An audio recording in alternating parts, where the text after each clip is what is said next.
How do you do? Good morning, ladies and gentlemen. Good morning. Welcome to the Palm Springs International Airport Commission. And we will begin. I want to point out, I've asked Mike to sit here. John will not be here, and I want to rotate the seat because I need cover every now and then, and he's the guy. Has the agenda been posted? Yes, Mr. Chairman, it was posted. Thank you. Roll call, Marjorie. Gazelle. Here. Bosworth. Callahan. Here. Shield. Here. Kreisky. Present. Duncan is excused. Elsner. Here. Frieden. Here. Luders. Here. Lovett. Here. Miller is excused. Sisson. Sherman. Here. Spicer. Here. And Tyler. Here.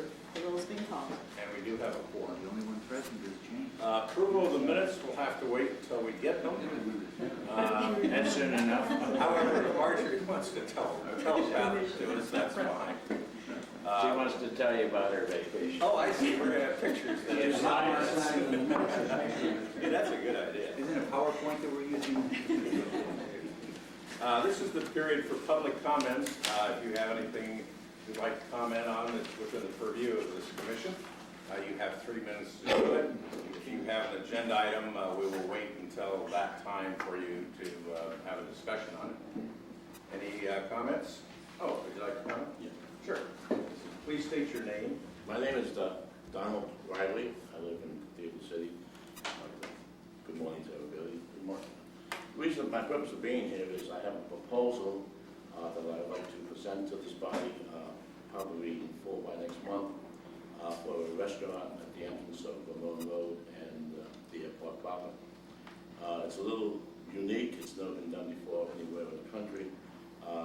It's actually going, the restaurant actually will be a 747 airplane. Wow. We have, I have access to one from Southern California Aviation in Victorville. We like to have it flown in if the sort goes flying into Palm Springs Airport. It's actually to the position where we're going to have it run on the foundation like a medical only, and put the kitchen and the reception area to be in conform with the terminal of the airport itself, the round type setting. And this will hold about 250 people for dinner. The menu will be Don't trade. I'm not going to serve you on trays, I'm not going to serve you waiters, but Carry on now. there will be a varied menu, moderately priced. A couple of things that we like to do is like when we come in and register to be seated, we'll give you, when you're ready to be seated, we'll give you a souvenir boarding pass, take you up to the receptionist up top. The stewardess will seat you at the table. Everybody will be dressed up in their stewardess' uniforms, that type of thing. And it's just something that's never been done before, and I think would be really great for Palm Springs International Airport and the city of Palm Springs itself. Not to mention myself as well. But I think that this is something that I came up with about a year and a half ago. I had a business over here on Mr. Chino and Gene Autry, Riley's Pub. I don't know if anybody knows it. I was there for 8.5 years. It was very successful. I took a real bad place and turned it around into a real decent place.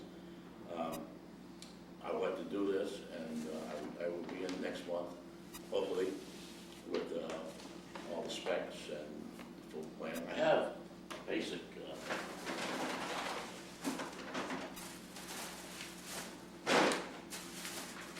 Sample menu. Oh, no. Pass this around, this would be something that would be similar to what it would look like. Great. Now, have you taken some of the design stuff to the staff? Yes, I have. Yeah, that's the reason why I'm here this morning. We're probably going to need about an acre for the plane, and maybe another half an acre for the parking area, or something like that. I probably bought the fire chief also about this, and he said it would be kind of easy to retrofit the plane for the fire safety because a lot of the equipment's already in there. So, I mean, the building, the attached building probably report from you next meeting, we would appreciate that. Okay. And staff give us some thoughts on where we are and what's going on. And no very executives of fire On the agenda, it's not a fitness. I, So you're gonna leave the airplane intact with the wings on and everything? Yes, sir. You want to keep this strip everything off? As in the reception area, the wing on that side will be served as a patio. Those people who still wish to smoke can go out there and smoke. We'll have windows set up where you can get a cocktail, or just can still get a cocktail through a window without walking around. The stewardess stations down the plane, there's 5 of them on the 747, as you probably all know. One will be used as a service bar, another one as a waitress station, service bar, waitress station all the way down the line, so that you won't have people running all over the place to get food, drinks, and so on and so forth. All the drinks gonna be served in little bottles? No, we're not, actually, what we're gonna do with the drinks is, if you get a cocktail such as a Manhattan martini or something, we'll actually serve it to you in full in the cocktail shaker instead of just getting a little glass. We will serve you the cocktail shaker with a strainer on it, where you can pour your one out, we one of the things that we have. We plan on giving the kids, all the kids that come in, little wings with the name of the restaurant on it. We'll have a freaking flyer card where you punch it every time you come in after so many, you get a free meal, cocktail. Did I miss, where are you planning to, where's the site? Well, I'm hoping to put it somewhere at the entrance of Ramon Road, and that where you have a sign that you would wish to have a restaurant anyway. What are you gonna, you said you'll have the name on the wings, what is the Yeah, name? it's gonna be DB 747 Restaurant and Sky Bar. okay, thank you very much, appreciate it. Thank you. Really fun. We will agendize your proposal. Yes, we've spoken with the gentleman, and Larry has given him all the information as far as what he needs to submit to us, and when he submits it, we'll get it on your agenda. Okay, that'll be fine. Thank you very much. So that's the process, staff reviews it, takes a look at it. The good Lord will have it for you next month. We'll make comments, and then they'll bring it to us. We'll inform you when it's on the agenda. Could be this next one or the following. Fine, thank you very much. Any other public comments? If not, seeing none, introductions, I think we all pretty much know each other here, which may be bad or good for them. Action business items, please. Item number 1, the CNG station, the fabric roof structure. Mike?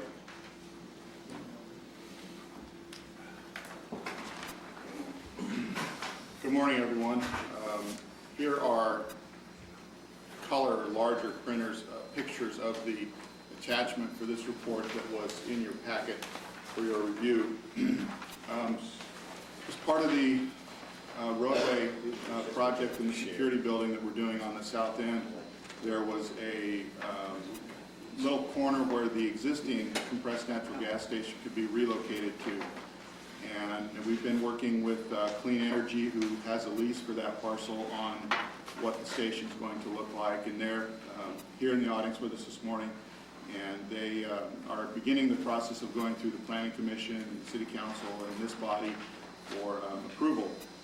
The question and what we were asking for your input on is the layout of the fabric roof structure itself over the station.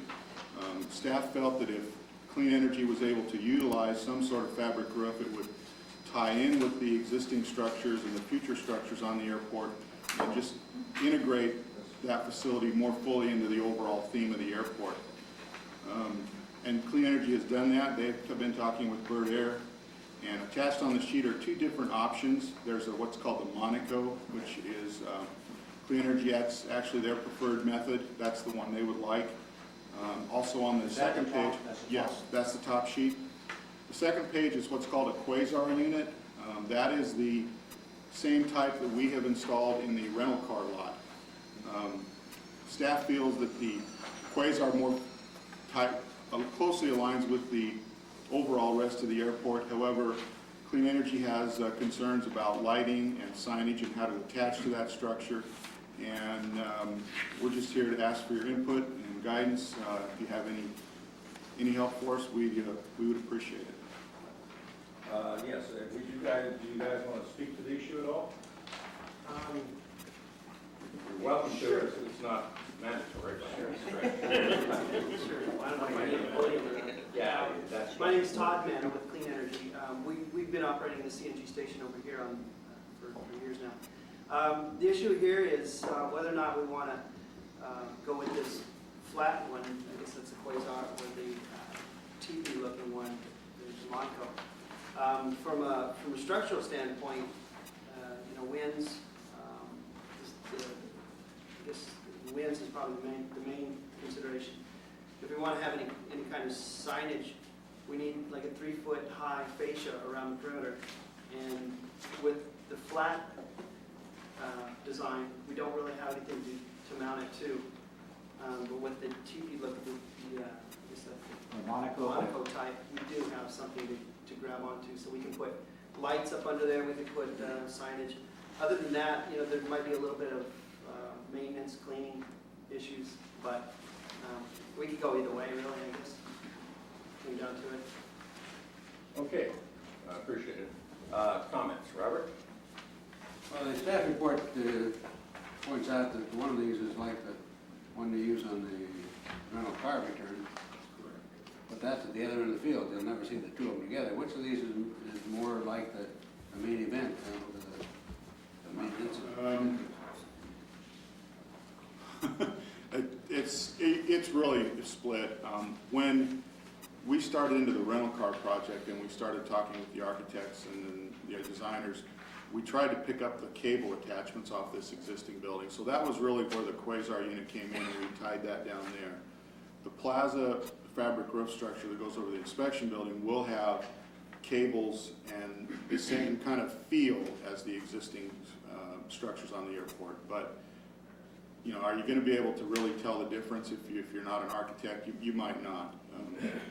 That answers your question. A question and a comment. Looking at the Monaco and the picture, the photograph in the upper right, what's the elevation above the pavement of that structure? Anybody know?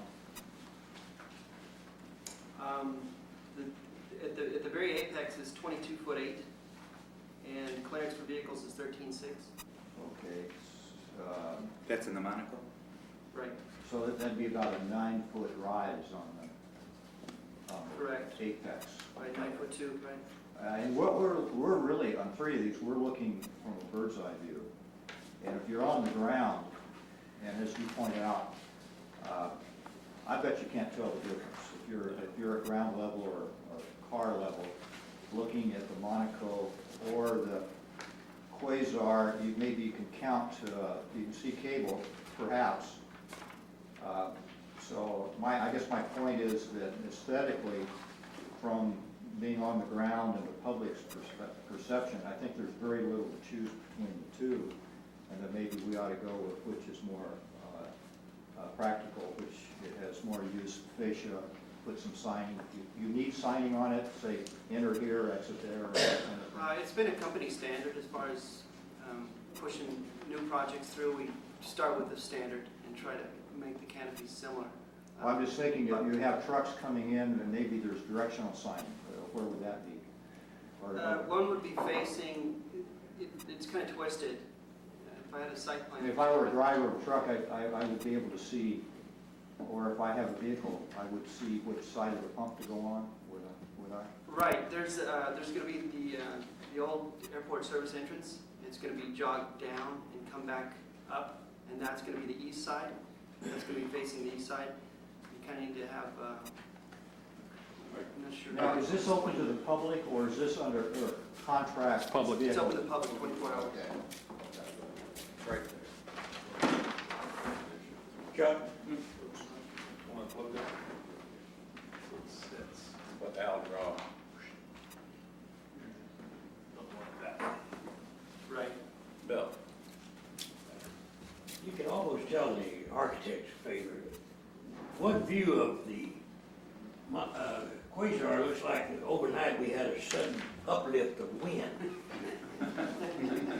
Blew it one way. And a new design, and wait for the wind to change it. Mike? Mike, this is close to the terminal that we've got for the security, Yes. And really, that's the picture back here at the farthest end. So we really are, from a consistency, the Quasar looks much more consistent at that end of the complex. And the same idea for signage, we could use the same kind of signage we use for the rent-a-car area to direct traffic into there to keep a consistency on the airport facility. Might not, maybe I I missed was it. driving on it, I didn't miss the word. Mike, is that, to me, now that's it, that looks more like the Monaco to me. Yeah, that's what I'm saying. That's what I'm saying, we're down there, you're talking about at the other end of the building, well, that's at that end of the building, I mean, that's, when you look at the structure from that standpoint, you've got that structure here and here, Right, and that's it. and I'm saying, you know, to me, like. makes a Then lot I of think we ought to sense. go ahead and change the terminal to. Sure. Good strong wind will do it anytime, yes, sure. Is the Quasar configuration in any location indented where it would collect water? Or are they all kind of pyramided? They all drain. They all drain? Side drain. Wind is not a problem as far as them structurally, either one of them staying there. I mean, they're designed to stay there.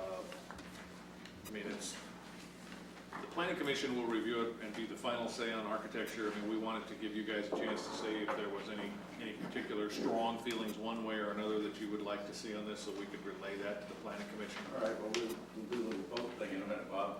Well, This is not a burning issue. yeah, I just think we're perhaps digging a little deeper than we should.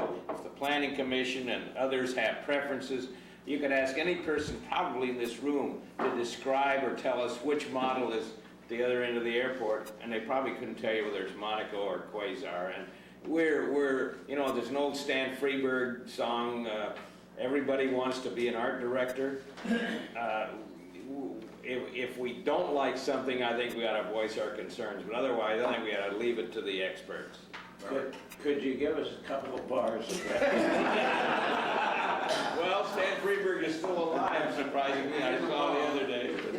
I just wondered if it doesn't make any difference really, what are the relative costs between the two? Has anybody priced it out?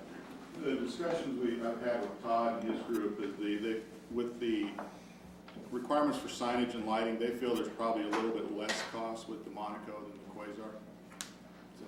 That's true, that's true. Okay. I have one more thought. If we don't have any say on it, why are we taking time to put it on the agenda? You know, I came over here to look at it, Bill, what they would like is our opinion, so they can take that to the planning commission. but we just said, Right. why don't we leave it to the expert? I think. Well, I think we need to. Well, they're We need to looking have for a negatives. Do we have any negatives, or we don't like something? That's all. Let me suggest this. Let's vote and have sort of a feel for it, and they can take that to the planning commission. All those who think that the Monaco, that's the first one with the tent light, please raise your hand. I've got two hands. Get away, Jerry. 1, 2, 3, 4, 5. I do this in Chicago all the time. And those who think that the Quasar is prettier. 1, 2, 3, 4, 5. Oh, I get to vote again. I love this. How many friends do you want? Whoa, I only gonna get 5 either way now. I'm gonna vote for the Monaco. All right. Hey, You're one for two. Thank you, Bill. Sounds like mine. Did I say Monica? I'm Yeah, you Monica. said I get my people mixed up. Okay, Signature Flight Support Sublease Agreement. Yes, Mr. Chairman, good morning, Commission. Before you is the first step in hopefully a very profitable process for us in terms of the Signature Flight Support expansion. This is the standard sublease agreement that Signature Flight Support uses whenever they lease space to tenants in their facilities. We are still having this particular agreement going through our city attorney in terms of final approval. However, initial approval is before you now. This is the space needed to accommodate the Bureau of Customs and Border Protection, and as well as there is a letter in your packet from the port director, which it's kind of hard to tell, but I believe she has approved our concept. There's a reluctant surrender, wasn't it? Depends on which of the letters you're reading. With a few minor discrepancies that we're working on correcting. The approximately amount of square feet is 2,868 square feet, and the proposed rental fee is $4,000 per month for 24 months, which is the proposed time. Actually, it's 18 months, but that gives us a few months leeway in case it extends past that for the lease of the space. And we're asking your recommendation to the City Council for approval. I so move. Second. Any discussion? Robert? I had a couple of questions. I mean, the way this is structured, it's hard to tell who's who, who's the owner and the permittee, and who's the customs person. On page 6, in the middle there, number 9, it says that all permittee employees. Permittee, that's us, I guess, in the airport. Correct. It says all airport employees will obtain and display ID. That's fine, but what about the customs people? I don't see that they're addressed in any way, shape, or form. They're not really part of the airport staff. Well, we have a separate agreement of a memorandum of agreement with customs, and they do also provide. That doesn't really pertain. Then over on page 8,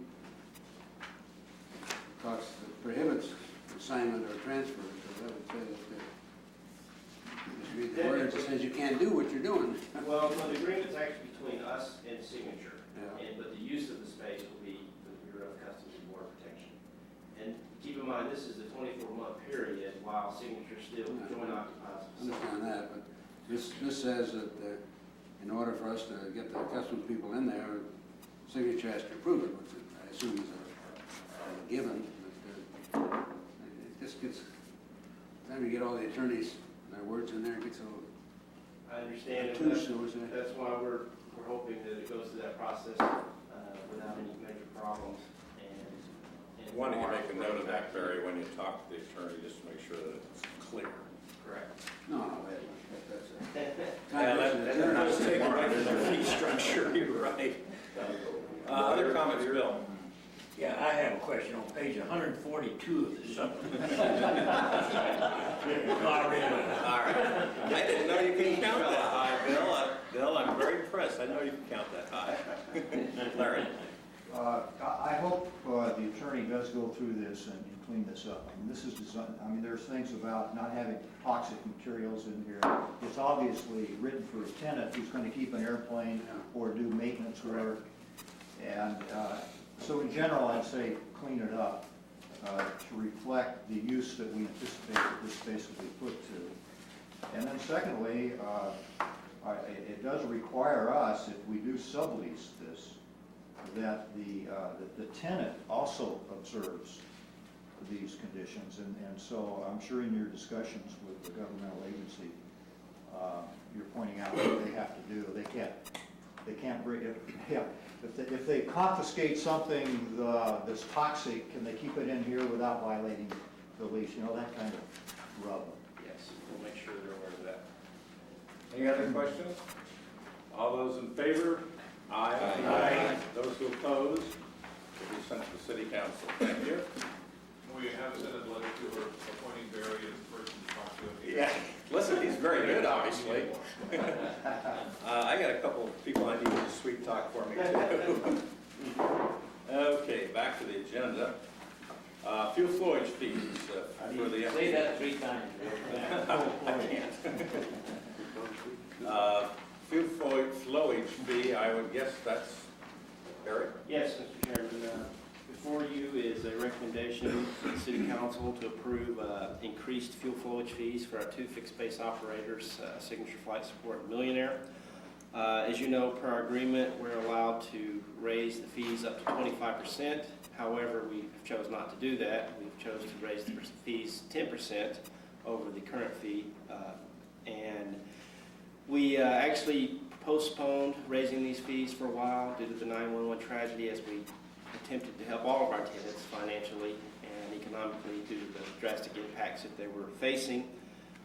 However, we want to get back on track and have this thing be renegotiated again in 2007. However, at this point, they both have agreed to this 10% increase, which will be effective November 1st. And just wanted to put this in front of you so they can get it in front of the council and get it implemented in the fee schedule. Motion, Bill. I'll second. seconded by Robert. Is there any discussion? I have a quick question. What kind of revenue difference does this make? We roughly Yes. range between $200,000 and $250,000 a year. So last year, I think we were in the neighborhood of $220,000, so 10%. Okay. Just curious. Robert? Just for my clarification, on the rate page here, the third item down is into plan fuel parent airlines. What in the world is that? Interplane fuel is the fuel that goes into the airlines. That's the fuel that. That's a plane versus plan? Oh, did I spell that? Well, no, I don't know what in the world it is. That's Oh, yeah, that's a typo. It should say interplane. Does anybody think that Robert was a school teacher once? Yeah.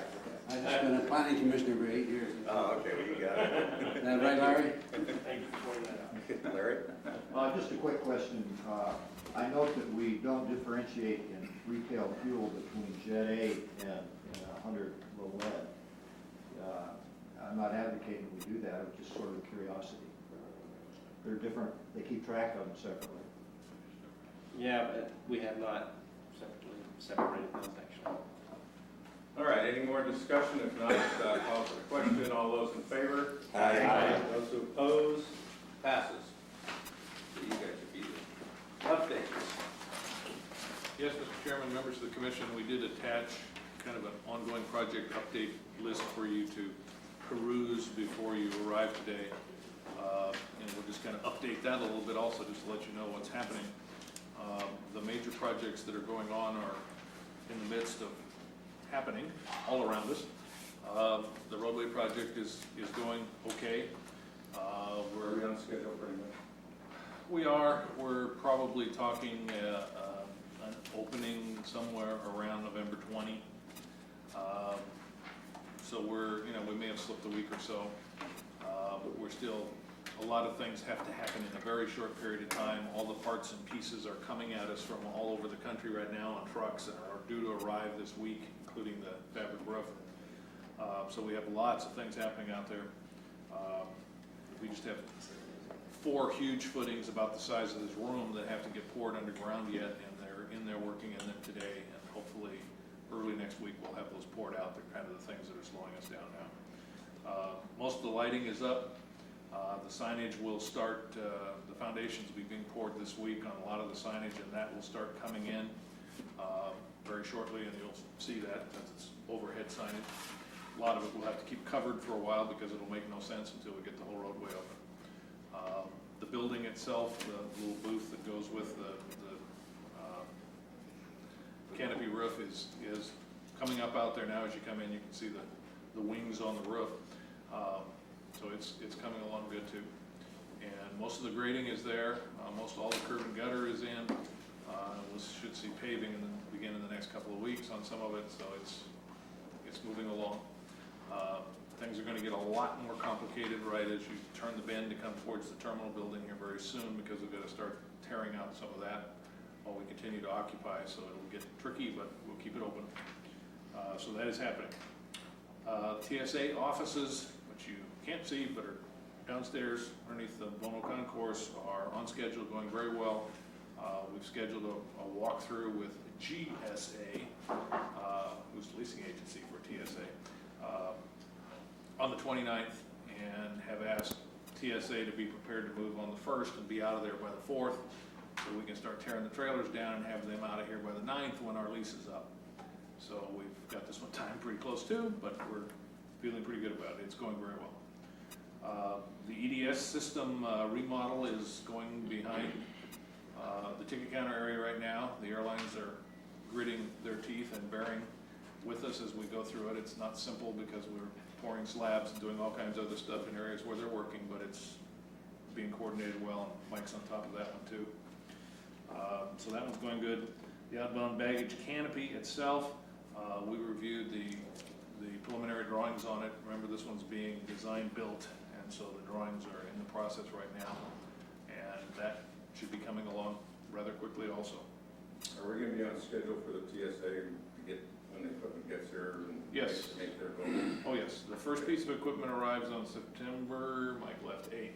I believe, or, yeah, September 8th, and that one will go into the back of American Airlines, because that one's basically built already, and we're just running electrical to it.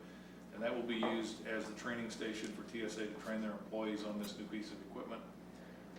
And then the other two are due 2 weeks later, and then we'll set those in place and then build a building around it. So that part's coming along well. The baggage belt systems that come with it are starting to arrive, and so it's gonna be a real mess back there for a while, But that'll clear out the ticket counter, That'll front clear of out the the- ticket counter. It'll clear out all the ticket counter areas in the front, and that should make things a lot nicer. Yes. Al, has the staff reviewed the design and construct, canopy design, or? We've done a preliminary review. The drawings themselves, once they are completed, will get submitted to the city for building plan check and go through the regular process that it goes through. But you're satisfied with the looks of it? Oh, yes, absolutely. Is that a Monaco? Or Quasar. Wait, is it Quasar or Monaco? It's made out of steel. Square box. The ARF station dedication has been postponed. The only reason that we've done that is we're still working with Oshkosh to have the final acceptance of the vehicles. We've had some trouble with output of foam as far as the gallons per minute, and we've had some acceleration problems on a couple of vehicles, and so we're not going to accept them until they're fixed right. And Oshkosh is working on that. And so as soon as we get that done, then we will have the dedication ceremony. It's not something that we need to worry about, that it's not going to happen. It's going to happen. We just need to go through the process. This is almost $2 million worth of equipment, so we don't accept it lightly, and it needs to meet federal standards. And some of these seem to be problems with the vehicle design itself, and we don't understand why we're the first out of several hundred vehicles that have been manufactured that have caught this, but we've caught it and we're getting it fixed. So that's underway. And we hope to have that completed shortly. The rest of the stuff in here is. How shortly, a month, 2 months, 30? I would hope within 30 days that we can have it, but we've had the vehicle now 2 months. Yeah, I know. Can you just give a quick flavor of what kind of discrepancies you found and what the fixes are? Well, first of all, it goes back to our contract for the purchase of units, which is predicated on the FAA advisory circular. So that's where the performances are tied to. And in some cases, it appears it's a nominal problem or deficiency of a few seconds in performance. Primarily speed acceleration is off by a couple of seconds per vehicle. However, they're supposed to be at that or under that speed. And then the other issue is... How will they fix that, though? They tried a number of issues or fixes so far, and they've not corrected it. And the way they fix it is that the engines or motors are Caterpillar motors, and they, like any motor anymore, it's controlled by a computer. So it's software that coordinates the timing of the engine and transmission that they're working on. So there is no software written yet, and they're doing that to bring the performance up and stay within the EPA and AQMD standards. What kind of 0 to 60 times are you looking for? 35 seconds. 35 seconds? You might. And then the other issue that Al mentioned was the flow of water. 2 of the units do not have an adequate flow of water out of the turrets. They've been tested a number of times, the nozzles have been changed. Hasn't worked. Do you or your staff do the testing, or is that somebody? We do it in conjunction with the factory technician, yes. And one of the other deficiencies is on the snozzle, the piercing arm. It doesn't always dock itself properly, which could be a problem. And so there's a micro switch that needs to be changed out. All of these issues have been able to be duplicated at the factory in Oshkosh, Wisconsin, which indicates to us that we don't have 3 limits, that there are other trucks out there that were deficient in these performance standards. I do think it's important, though, for the commission to know, and the chief will jump right in and say this also, as we we have 3 fully operational ARC vehicles that are meeting all the standards for the airport, operating 24 hours a day on the airport. These are 3 new vehicles, so the other ones haven't been tossed yet until we get these fully operational. So anybody to have a concern that we're not meeting the standards, because we absolutely are. Very good point, and it's absolutely true. We're maintaining the old units to specification and fully operational. There's been no action taken to dispose of those units yet, so we're under no time crunch whatsoever. Chief, are we holding back enough money that it got their interest? 100% is a pretty. I was thinking 110, but I'm Al, on the rest of them, did you want to comment, or? Just a couple of things. We're in the process of purchasing the interactive training system. The master plan, we should have the printed documents the latter part of this week. We'll ship them off to the FAA for their final say-so approval, and then we'll be done with that. Can we take our bright, pretty one here that we has done, master plan, and distribute it like the October council? Yes. Okay. A big one that we've been working on is the airport use and lease agreement, which is the airline agreement. We have scheduled a subcommittee meeting with the finance subcommittee next Wednesday at 8 a.m.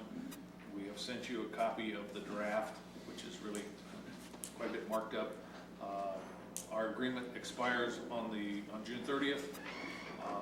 We do not want to lapse in agreement, and we want to try to get this baby buttoned up and through the council process well before that and have it in place. Have the deal points been agreed to pretty much, and is this form that you're dealing with now? We're pretty much in form. I mean, the deal points are pretty much the deal points from the previous agreement. Okay. We've just been fine-tuning some things and making some changes because we now have TSA instead of the FAA doing things, and so there's a lot of housekeeping that has to be done. But the agreement form itself is pretty much the agreement we've had for the last 10 years. Bond refinancing, we should be getting the final financial feasibility here very shortly, so we can start that process and get it completed also in the next couple of months. Our access control system replacement, we're continuing with the design of that. Most of the money we had hoped, though, is ending up going into that inspection plaza to fully pay for everything. So that will be the first project we do with this coming fiscal year, which starts on October 1st with the feds in our next grant application. The checkpoint has been expanded to 3 lanes. TSA will start using that very shortly as traffic begins to pick up, and they will also be using it as a selectee lane also, which will eventually mean that we no longer have to have checks going on out at the gates themselves. They'll all be done right at that point. We've got to work through that transition. So hopefully with the 3rd lane, which Barry headed up and squeezed in there somehow, we'll be able to process passengers more quickly this coming fall. Customs is being relocated. The CNG site preparation, we're complete with ours. They're now going through their process of getting it through the planning commission and so on and so forth. But the site is there for them and ready for them to move on to. And the last update has to do with air service, and if Richard has anything on that, he can jump in and say 2 words. That was surprised. Well, I was going to give it later on at the other thing. We did meet with Alaska and Horizon Airlines last month. Did have a very positive meeting with them. We're looking for 2 new routes from them for better north-south traffic for us and better access into the Bay Area. But at this point in time, we just don't know where they are. They're still negotiating between themselves over how they want to make use of some of Horizon's new aircraft that are coming online, and as well as some retooling of some of the Alaska routes as they look to continue to go east with some of their aircraft. But we're keeping our name in there with them as far as a great destination for them. And notice they have 2 737 trips this month. Good. Richard, you know, you read in the press about how few airlines are in the black. And what's your overview of the industry now? And do you see consolidations and say a few years from now we're going to be dealing with fewer players? The problem that's out there right now is that the revenue per ticket continues to slide downward, which I know is something that everybody as an individual thinks, oh great, airline prices are going down. But for the majors, that's a real problem because they continue to lose money then because that revenue slide, which makes long transcon flights unprofitable. It reduces the yield because the segment length is too long for the revenue that they're getting per ticket. And it does present a real challenge for various airports, including us, because as you get into areas in which you don't have a strong demand for your area, such as Palm Springs, then there is a possibility that the yield starts to falter a little bit for that particular carrier.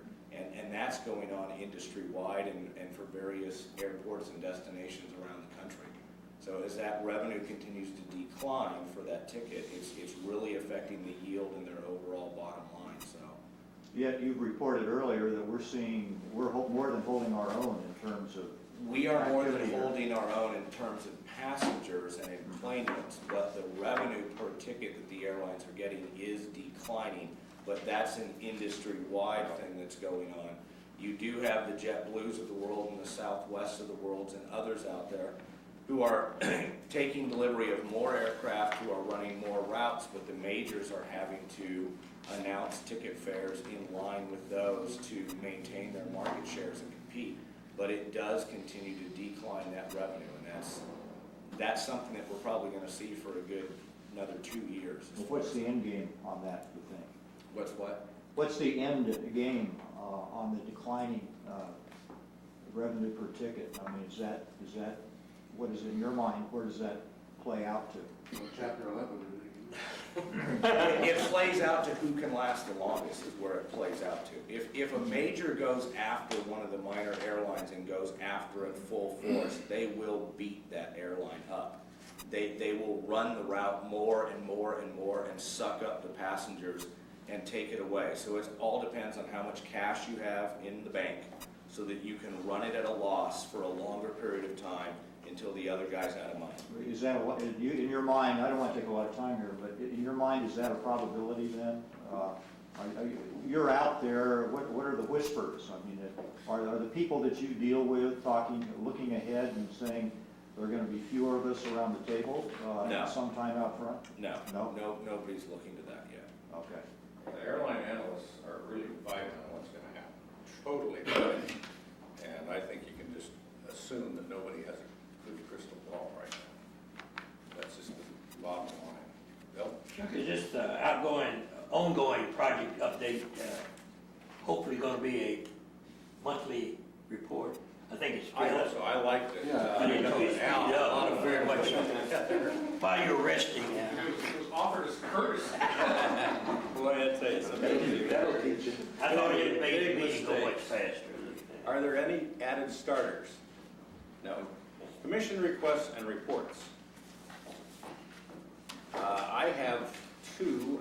You got the handout for the, thank you. The handout for the commission orientation session, particularly if you're a new person. It's good. Actually, it's a very, it's a very good overview of how commissions run in the city of Palm Springs. So you're all welcome to attend, and surprisingly enough, you'll probably learn something you didn't know. But the new members are really encouraged to do it.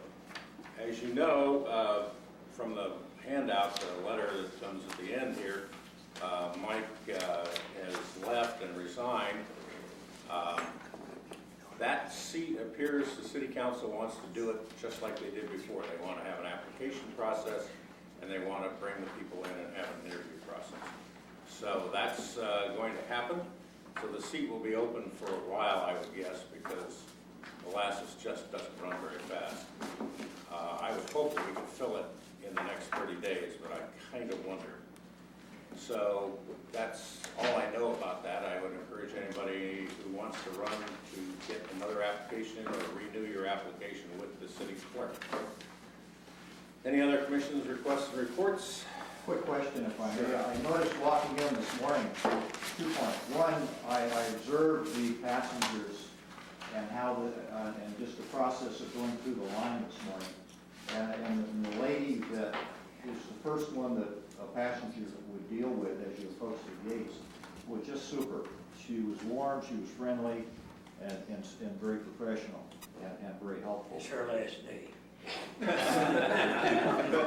that the kiss of death to get away? The other thing I noticed is that I hadn't seen it before, is the charger for battery or electric operated vehicles. There was a vehicle plugged in out of the parking lot there. I didn't see any meters or coin slots or anything. Is that for the, if I have an electric car and I can plug in there, is that the idea? Or is this an airport vehicle or only your vehicle, huh? Well, aren't the auto manufacturers canceling all the leases, and they aren't gonna be making any more of the electric or hybrids? Only General Motors. Only GM? Well, Who else was making? Toyota and Honda, they've got new lines coming out, more of a luxury one, on the hybrids. Yeah, the hybrids. Well, maybe you could give it. The hybrids are generally self-producing in terms of. Yeah, because they generate. Couldn't you run an extension cord to the Well, airport? you can't bring your golf cart up here then, what Yeah. Al was telling Well, us. you need a longer extension cord so you can park. Okay, any Nice try, though. city council actions? The council was dark last month, and I don't believe we had any city council actions. Dark meaning quiet. Staff reports and requests. Wow, we are through, folks. We adjourn till the October meeting, which is, those of you the calendar, is October 1st. Meeting is adjourned. Thank you very much. Good meeting. Where are you going?